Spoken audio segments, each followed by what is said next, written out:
Welcome to the What to Read Next podcast. In this podcast, your host, Lori Amin, will interview published authors to chat about their work, journey to getting published, and their book recommendations. If you share a passion for books and always looking for your next read, then join us. Welcome to the What to Read Next podcast. Today we have an author interview with Tif Marcelo. Tif is a veteran Army nurse and author.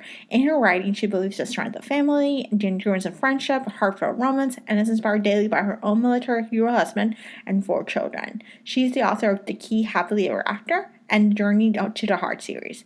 In this episode, we chat about her new release, Once Upon a Sunset, her writing process, as well as a round of book recommendations. Now let's go to the interview.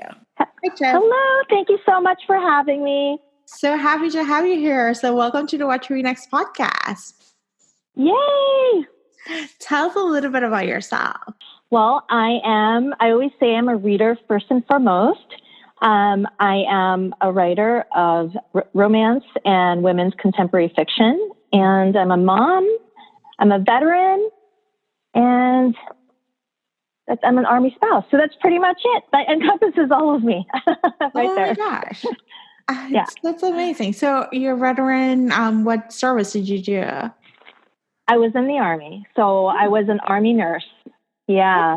Oh my gosh, yeah, it was a great life. But 2 people on active duty Army was just a little bit too tough. Yeah. Especially with how busy it is. So I decided to go ahead and become a civilian nurse. So I got out of the Army after about 9 years. Oh my gosh. And you're a writer too. So you're a nurse and a writer? Yes. That's yeah. cool. Well, I decided to go ahead and not do part-time nursing, even just so I can focus on writing. So I've been really privileged to be able to do that the last couple of years. Oh, that's amazing. Yeah, I can imagine. Yeah. I can imagine, having this passion and growing in it, and then at the same time, having a day job that is draining and that's stressful and just balancing it all. Oh yeah. And, a lot of writers do that, and you really need to kind of figure out when the right time is, So for us, it was definitely like a family decision as to when it was time for me. When I said, it's always been a goal to be able to step away from nursing. But, it took planning. So you have to be kind of responsible, even though it's a creative venture, Yeah. So what inspired you to become a writer? So I've always wanted to become a writer. I can remember back when I was like 9 or 10, really devouring these books from the library, and then finding out that S.E. Hinton, who wrote The Outsiders, she was 15 when she wrote that book. Really? And I went to my dad and I said, this is what I want to be. I want to write. And then, my dad, we moved here from the Philippines when I was young, and he was like, no, you can't be a writer because you need to eat. It was like, they're very pragmatic.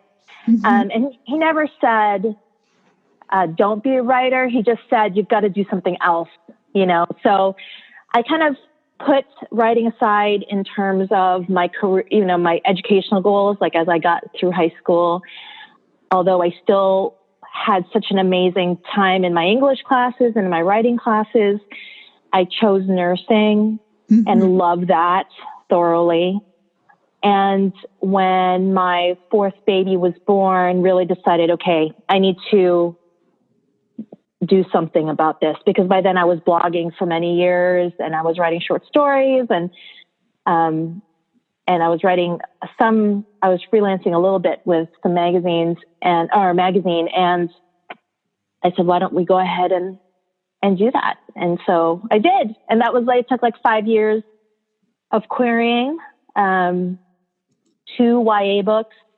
And then with the 3rd book, which ended up being North to You, that it took. So it was about 5 years worth of querying. Oh my gosh. And so that's a long journey, just querying and just getting the books published. what has been the most surprising thing about getting this, being part of this journey of getting books published, writing books, and then getting them published and seeing into the world? I think what it is that what surprised me the most is truly the amount of work that it takes on an everyday basis to be able to put out a book and to put it out on time according to deadline. And I think that I'm kind of grateful that I had an entire career of deadlines. You know what I mean? Like when you go to your shift at a hospital, you're given, let's say, because I did mother-baby nursing, so 4 moms and 4 babies, let's say, and then you have 12 hours to complete everything that needs to happen with these patients. And living by those deadlines, I really feel that I learned a lot.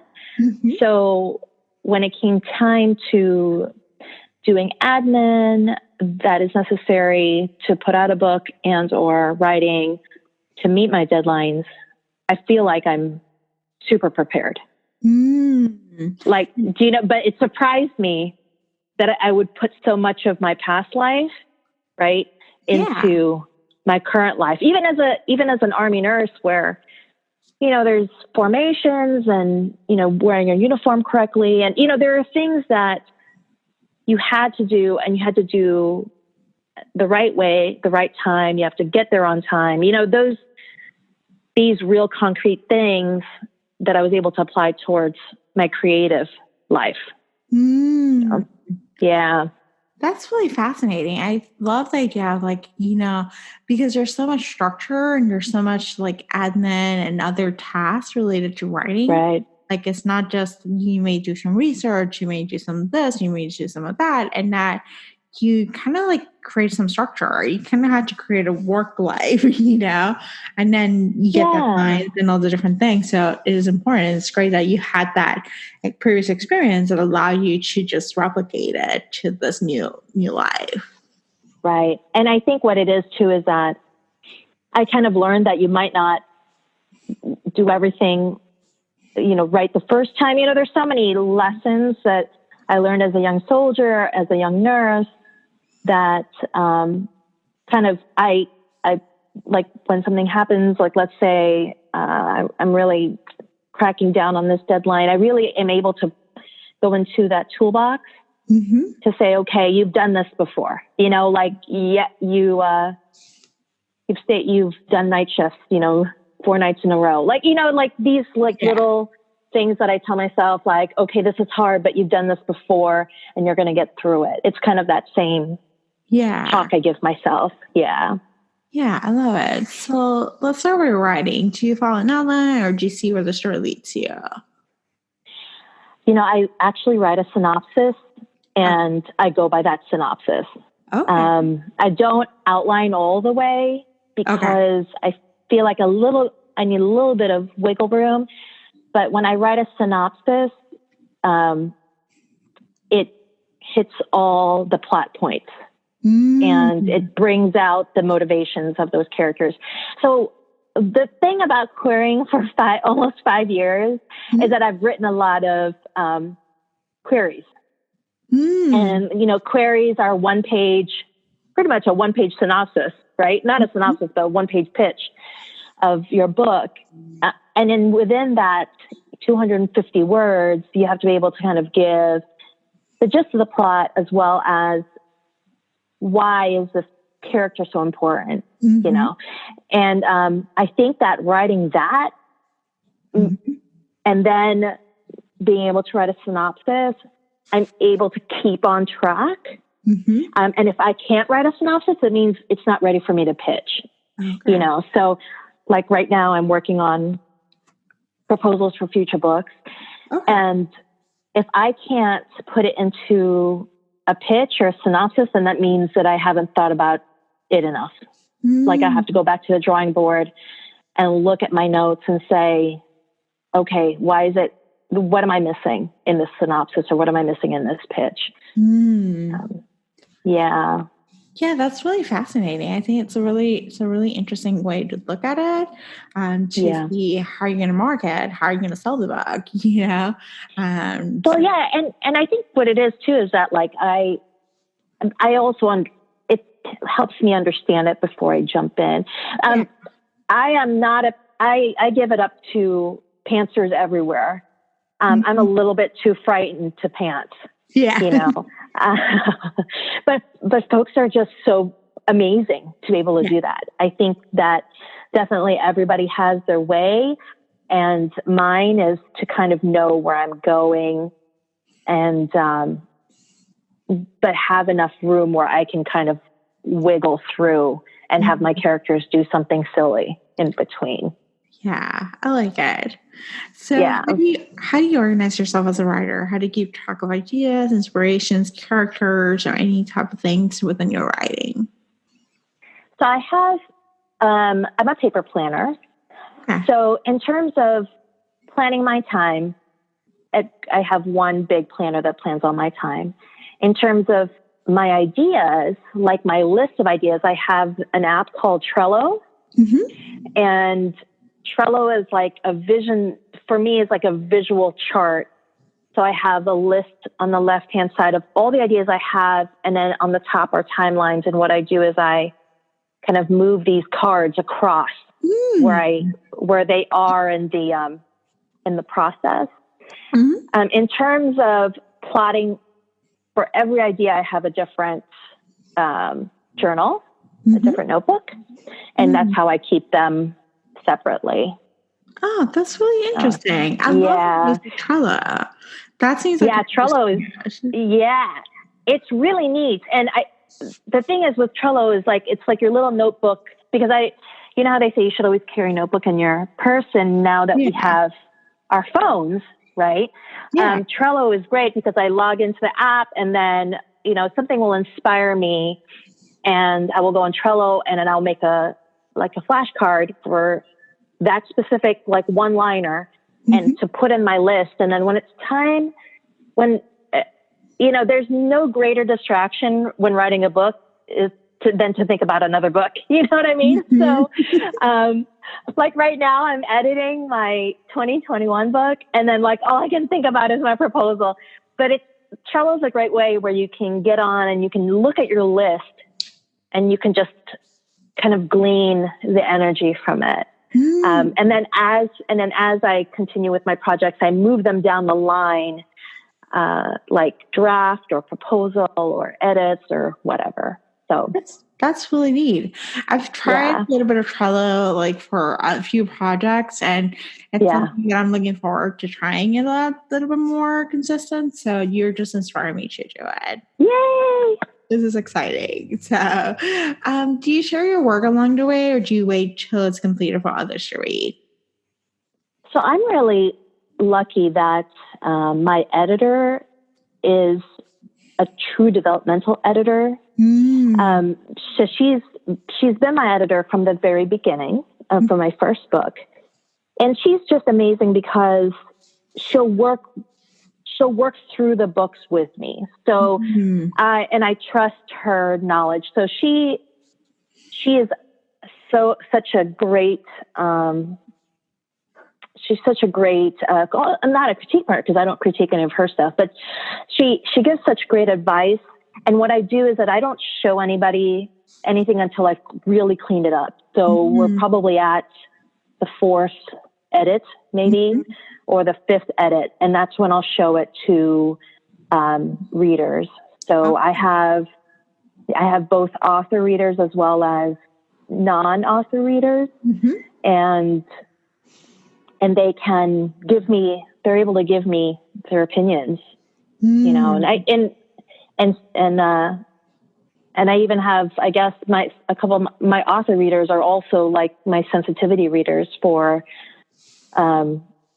Filipino characters. I am Filipino, and however, I don't assume that I know everything about my own culture. So I like to have somebody or a couple of people who are Filipino American that live different lives than me, and that can kind of spot things that I might have missed.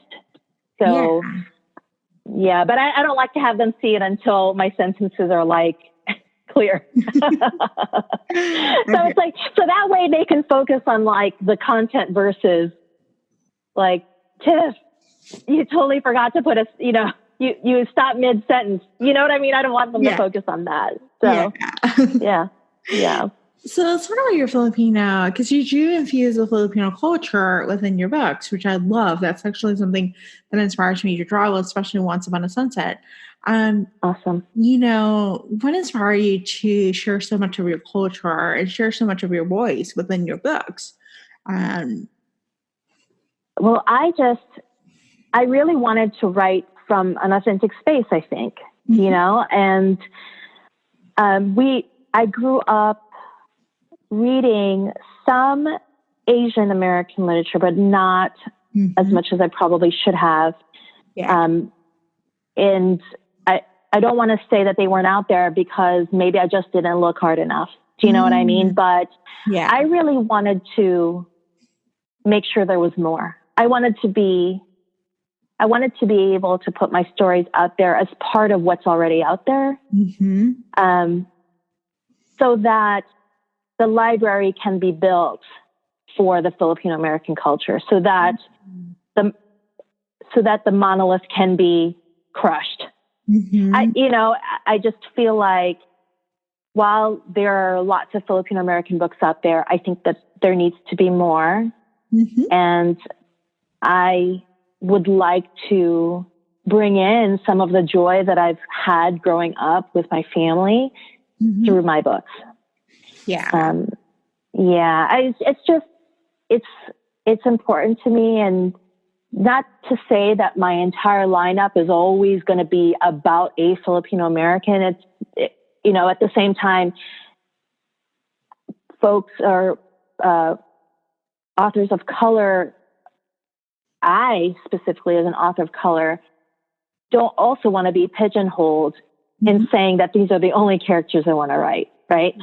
But I definitely am so intent on adding to that library of Filipino American books out there. And that's all of my stories that I see in the future have main Filipino American characters. So I think it's a huge conversation. Do you know what I mean? To be able to provide books that reflect a marginalized community that should be brought out more into the world.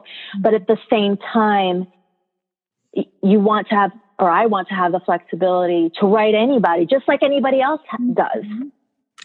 Yeah. Does that make sense? Yeah. I think as authors of color, we have I don't know, we might, what is it? Typecast? I guess that's the right word. I don't want to be typecasted ever. I want to be able to write the characters that I want to write. And for me, that's Filipino American. But if I want to write somebody else, I want to be able to do that without folks expecting that, I'm going to write is this. Does that make sense? It's a very weird, it's a hard conversation to have. And, it's kind of even something that I need to work through. Yeah, I think it's a process. I'm Puerto Rican, and so it's something that I realized I had to seek out other people's experiences. So the people, for me, what I want to say is I appreciate authors of color sharing their culture, sharing their experiences, and I appreciate the fact that they're adding, new voices to the conversation. Right. Especially in the romance and the women's fiction, space. Exactly. It can be the trauma porn, that can be right. You can go that route, but the reality is we want fun, light, easy, fun escape reading, and I don't think that enough. And I seek out those. Agreed. Because they're you just need that kind of escape and just getting to go to a different place to be transported. One thing Once Upon a Sunset was I was transported to Philippines, and it was a great trip. And it wasn't it was not a place of of suffering, a place of anger, a place of this can be a fun experience, and that's what I read books. So and exactly, and you definitely you were able to say it as well. it's, you know, with the whole conversations that's been going on lately, right? I want to be able to write my characters, but for folks not to expect the trauma porn from me. Yeah. Do you know what I mean? Yeah. And I think that as an author, I'm always looking kind of ahead to, because again, distraction is like the best way. Mm-hmm. I mean, thinking of your next book is the best form of distraction. But I'm always looking forward to like, what's my next book? What's my next book? Because I'm really excited to tell like these joyful stories. But I'm hoping that that's not all what people expect from me. Do you know what I mean? I want to be able to always spread my wings. And luckily I have an editor right now where I can, like, I went from a romance series, I loved it. Right. Mm-hmm. And I got to do a sister story. And then I get to do, Once Upon a Sunset as a mother-daughter story. Mm-hmm. Right. And then my 2021 book is a friendship story. Like, I just want to be able to tell these stories mm-hmm. but at the same time, there's just no expectation that I will have to bring something so serious. Yeah. Right. Or something where my characters have to literally learn, I think that you understand what I'm trying to say. Yeah. So, but yeah, so I think that's where I'm at when it comes to that. Well, keep writing, keep sharing your story. Yeah, thank you. People want to read. I know. And I think that's what it is. Like, you have to, I feel like as an author of color, I feel like I have to be really intentional in what I write. Mm-hmm. And it is, I don't want to say it's pressure, because I have an innate pressure with myself just because I am that kind of person.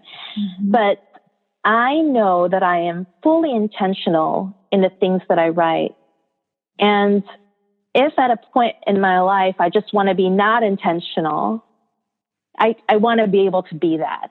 You know what I mean? And just, if I wanted to write a sci-fi story, about a dog in space, you know what I mean? Like, yeah. I hope that I would be able to write that and still have this value as a creator. Yeah. So it's, it's a lot that I think about, because I'm always thinking about what I want to write next. I love it. So let's talk about Once Upon a Sunset. So Once Upon a Sunset is a mother-daughter relationship about uncovering family history and they reconnect with their family. So what inspired you to share this story? So this came from a what if. Mm. So my grandfather came to the United States in the 30s. Okay. And he worked in the canneries and made his way, and then became a lawyer in Michigan. Okay. And returned back to the Philippines in his 40s because World War II happened. Okay. And he enlisted. So he had this whole life here in the United States. Yeah. And when he went to the Philippines during the war, he met my grandmother. Okay. And then he never left the Philippines. From what I understand, it's because my grandmother didn't want to leave the Philippines. So he stayed, and that's where I was born. But I was having a conversation with my uncles once, and I said to myself, I wonder if he had a life here. Mm. You know what I mean? Like, how can you be in your almost 40s, mm-hmm. right? And be a lawyer at the time? That's a big deal for a brown person. Yeah. to be an attorney, right? And he was actually sponsored, and he lived with a Jewish family. Mm. So isn't that interesting? Like, just the marginalized helping the marginalized. It was such a great story. But I always wondered, like, did he leave somebody here that he loved? And so that's where the inspiration came from, is what if. What if there was a person, who knows, right? Like with all these DNA tests, who knows if somebody's going to knock on my door one day and say, hey, we're related. Oh my God. Yeah, because, he was 40. So Yeah. how was he spending his time? Like, who was he spending his time with? Yeah, that's so true. Oh my gosh. Yeah, of course, interracial relationships back in the 40s were looked down upon. Yep. So I always wondered also, that came into my questioning is, if he did have a relationship with a white woman, how did that work? Was that the reason why he didn't come back? Because he realized maybe nothing might happen, nothing could come of it. Yeah. So it's interesting. That's an interesting take. I love that what if idea, and then be able to uncover it in the story. Yeah. So you did some research for the U.S. Philippine involvement in World War II based on your grandfather, as well as some research. What was the most surprising thing you discovered from doing that research? Well, I realized during this research that I knew nothing at all, first of all. It's amazing that you can go almost half your life, right? Because I'm in my mid-40s, and not really know anything about where you came from. So I trusted my parents, as one does, right, to tell the stories and to tell the stories of the family, the oral history. But I also realized that what came with oral history is embellishments, right? Or not embellishment in a bad way, but just oral history becomes this storytelling. And this legendary and fabled, once upon a time, your grandfather, stowed away on a boat. It was one of these long fabled stories. And when I finally got a hold of his service records, then I really got to see okay, he wasn't really where we thought he was. He was in a completely different place, So I did some research with that. And then I also realized that the Filipino-American soldiers in the 1st and the 2nd Filipino infantry in the United States Army were not given the accolades that they deserved. So there were Filipino scouts that helped Special Forces, and they were not ever acknowledged. And in fact, this is a fantastic thing. So my grandfather, 2 weeks ago, posthumously received the Congressional Gold Medal for Filipino veterans of World War II. Wow. So, so it's 75 years in the making. And it was a senator that spearheaded it, and the senator is from Hawaii, where they looked at the service history and realized so many of these soldiers did not get the accolades that they needed. And so this is given for so many posthumously. So I wasn't able to go because it was last minute, but my uncle and his family, they were able to receive it for the family. So it's really it was perfect timing for when my book came out, because it's celebrating not just finding out finally, here you go, Lola, there's your award, but also to really understand that there was so much history that we missed. You know what I mean?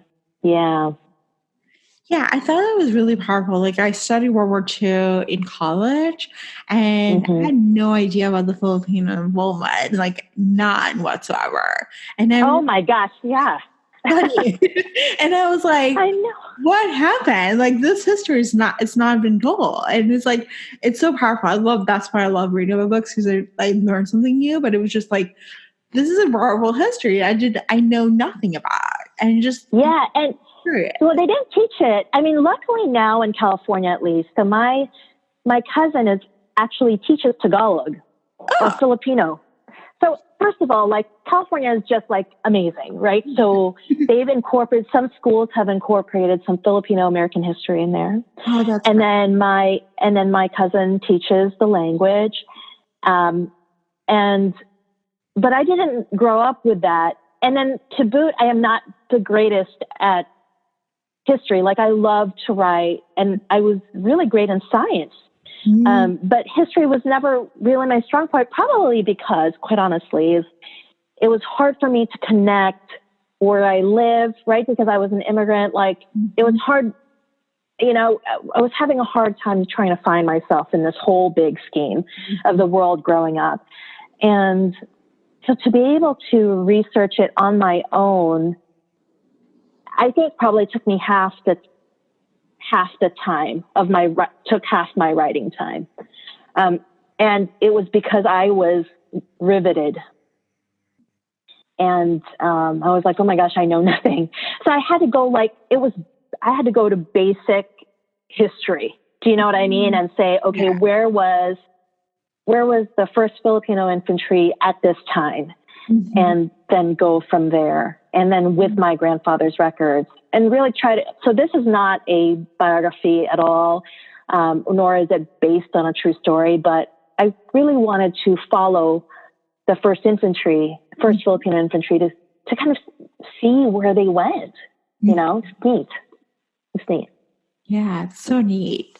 So a huge part of the story takes place in the Philippines, and we got to experience the lives, the food, the culture. How much fun was to infuse your culture in this book? Oh my gosh, it was so much fun. I talked a lot with my mom and with my dad and with my uncle. You know, it really was neat because it brought us closer also. I think that in life, like we got so busy, so I have 4 kids and my parents live in California. And so we get on the phone, but it's sometimes very quick, you know what I mean? Or it's, hey, what's up? How are you doing? It's that kind of thing, kind of checking in. But I feel like I got to know, because I was writing more about myself, I wanted to talk it out with somebody else. And I especially got to know my dad more. And my dad traditionally has been like the quiet dude, you know, and he was like the strong, silent type. So to be able to speak to him and talk to him about his dad is, and what he missed about the film, you know what I mean? Just like talking about us and where we lived and what was his favorite thing to do and all these things.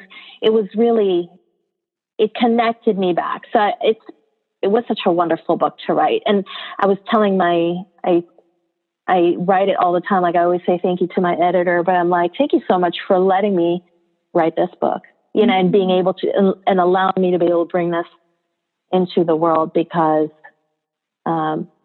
it's special for me. You know, I learned a lot in this last year.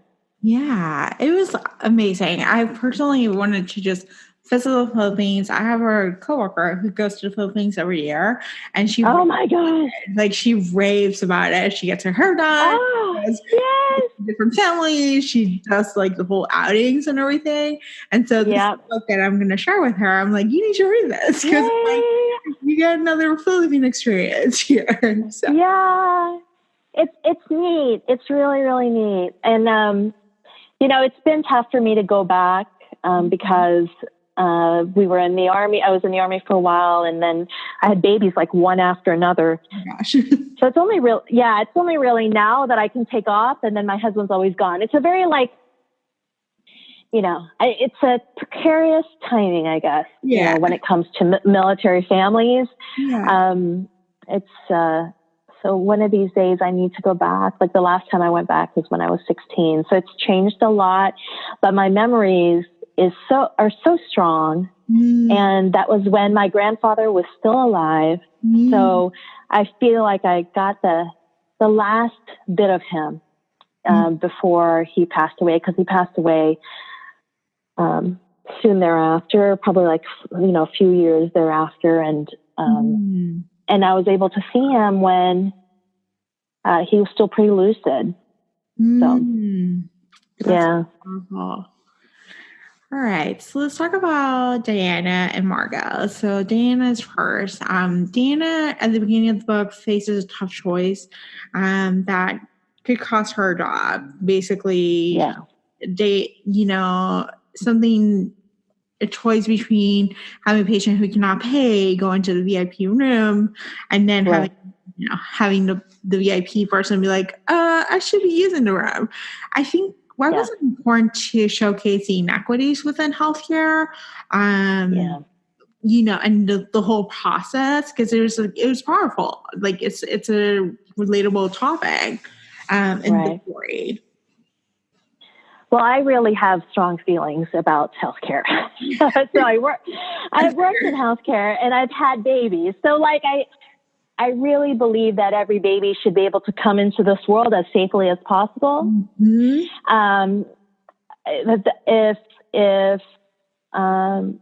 Because babies don't have a choice but to come into this world to a womb that they didn't have a choice to go into, So I do believe that, especially with childbearing, because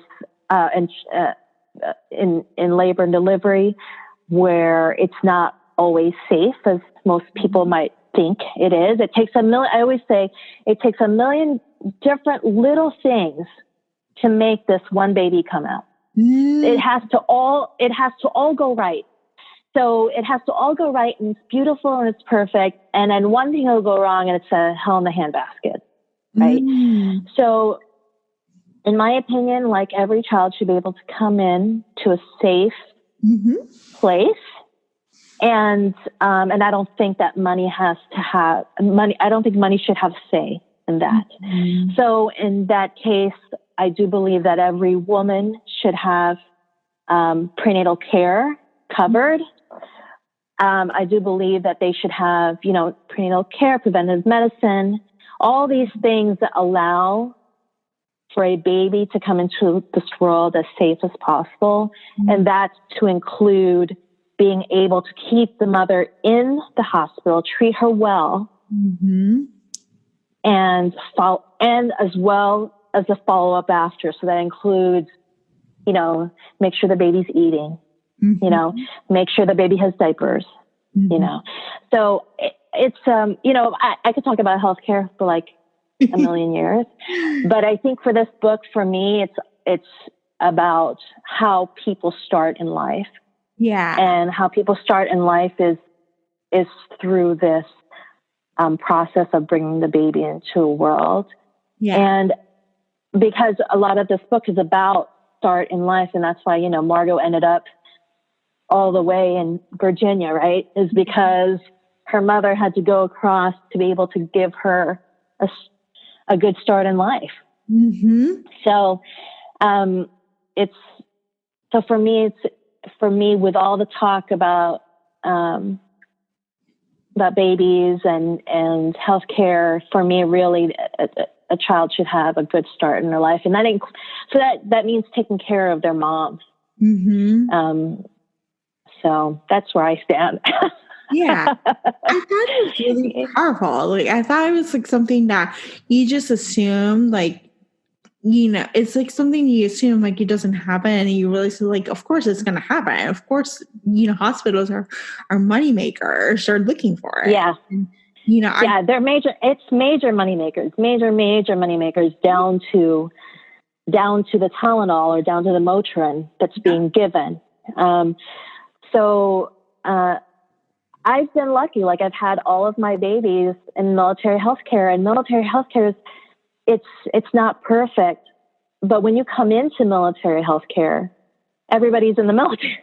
You know what I mean? Like we're all together. Like, so it's the environment coming in there is that I pretty much know that the private's,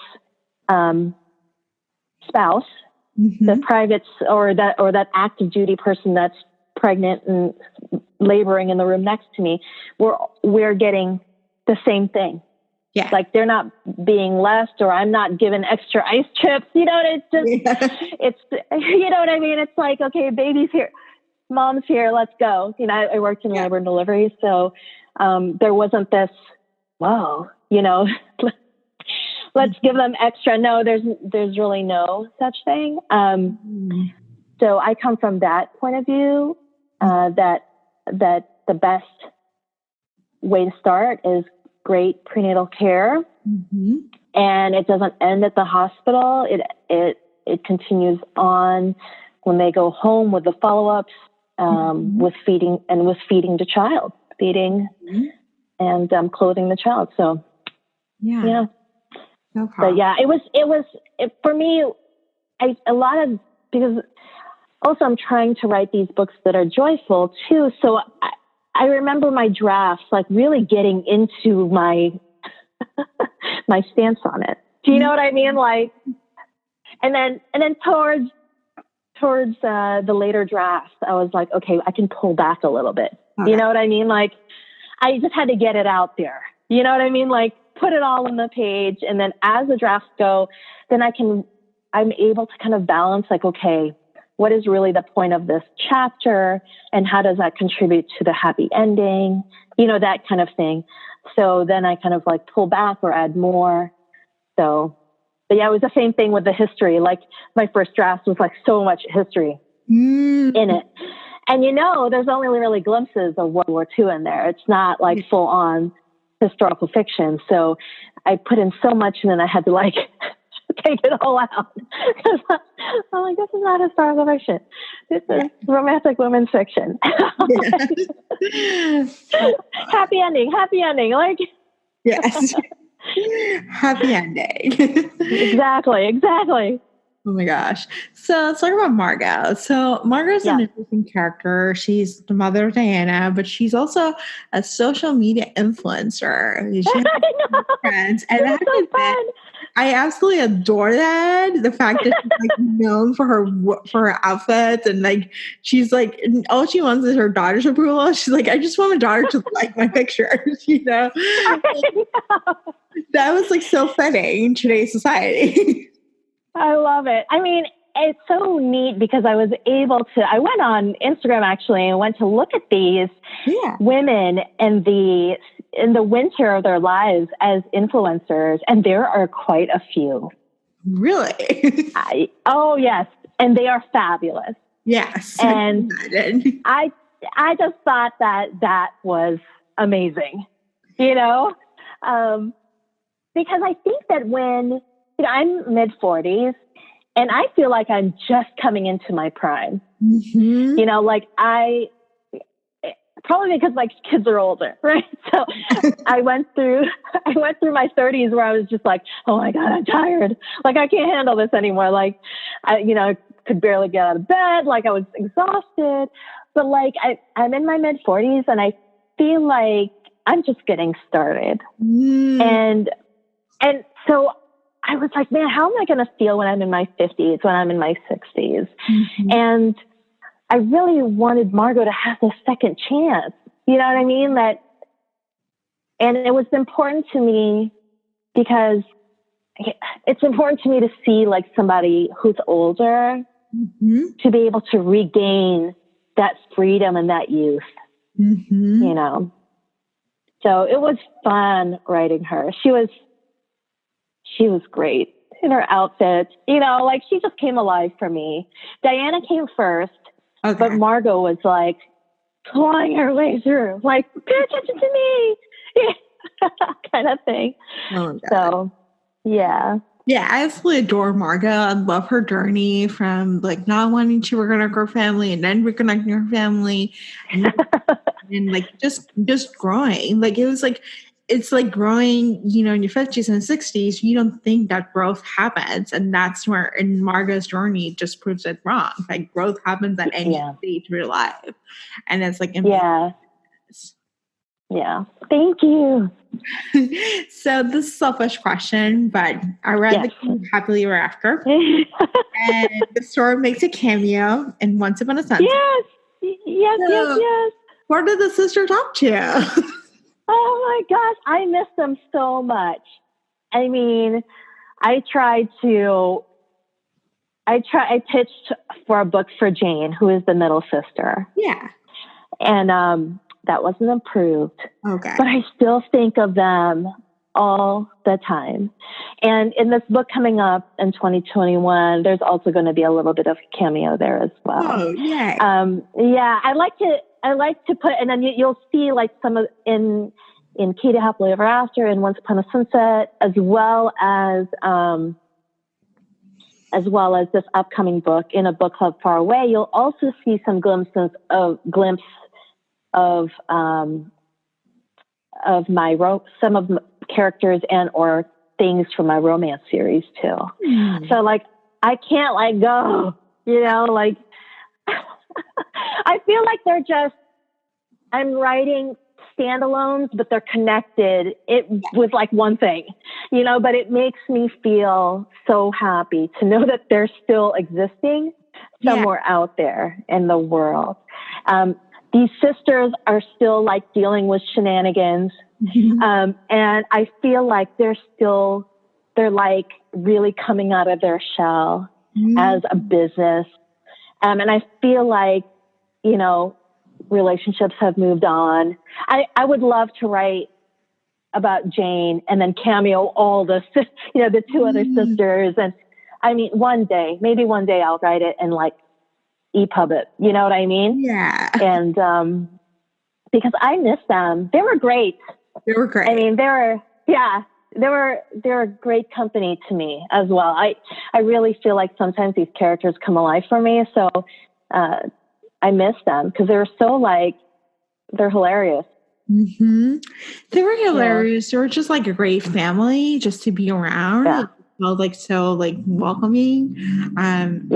Like so unique within each other. So yeah, that was so great. That was like a great book. And I lived in DC a few years ago. Well, decade ago. And I was like, it's fun to see a book set in DC, and love that the books are set in Alexandria. It's like a neighborhood that's like, it's unique and it's fun. And so it's so fun. So love it. Yeah. And I love Old Town. You know, I really, really love Old Town. And it's a great, I like that it's a little town in a big city. At the same time, it's very diverse. Yeah. And yet there's so many mom and pop stores everywhere. So I feel like it's a good mix, you know, and it's definitive, like architecturally, it's definitive. Yeah. That's awesome. So now let's go to a round of book recommendations. This is an opportunity for you to share with our readers what they should read next. So what is your favorite genre? Okay, so I was thinking about that, and I think it's a toss-up because I love romance, but I also love contemporary women's fiction, and I think that shows in what I write. So I think that it's a very hard thing to nail down, but those are the top two. Yeah. So who's your favorite author or authors if you have multiple? So hands down, Louisa May Alcott is my favorite. But I also love Isabel Allende, is one of my favorites too. And I of course have a love for many authors now, but these two really changed. It came, I read them at a time when it was, most impressionable time, which drew me into reading. So those are the two. It's like, how you just remember, that's when I decided I love to read. So these are the two authors. I love it. So what are your top three favorite books of all time? Oh my gosh. So I would have to say Little Women. I would have to say Waiting to Exhale. That's Terry McMillan. I love Terry. I know I didn't mention Terry McMillan, but I love her. There's just something, I think I wrote it on a IG post the other day where I said that there's just something about the cadence of the banter and of the language that I am just swept up. I'm just turning pages, all of her books. I love all of them. And I would have to say House of the Spirits, but that was when I was a sophomore in high school. And I was like, oh my gosh, I want to go there. You know what I mean? This is where I want to be. So, I would say those three are my top three of all time. I love it. What has been a book that you read this year that you loved? Okay. So I keep track of my book list. In 2020, I would have to say that, Romance-wise, in 2020, Sweet Talkin' Lover by Tracy Livesey. And then if I were to do another fiction, because I am in a book club, and so I read a lot of book club books as well. Ninth House by Leigh Bardugo. It's amazing. I mean, the world building is just blows my mind. But if we went to 2019, because 2020 is just too much. Yeah, 2019, I would say Get a Life, Chloe Brown. Oh, so good. It's so good. I mean, I read it and I listened to it. And I was like, man, this girl can write. Yes. This woman can write. You know, like it's just, she was able to really tease out all the emotions. Yes. So that would be my romance pick. And then my non-romance pick would be Joanne Ramos's The Farm. Joanne Ramos is a Filipino-American author. And her book has been, it's kind of dystopian about women who live in the spa area, the spa, and all they do is gestate babies. So they're in 70s and they gestate babies for rich women. So it's sort of like Handmaid's Tale, but not quite as, I guess, dramatic or not quite as dangerous seeming, but it's more insidious. And it was such a great book. Gosh, I must pick one up. So yeah, Red, White, and Royal Blue was really close for me in 2019 because that was amazing. And I would say 2018 because I just talked about this with somebody else that Thirsty is my 2018 read, and that's Mia Hopkins.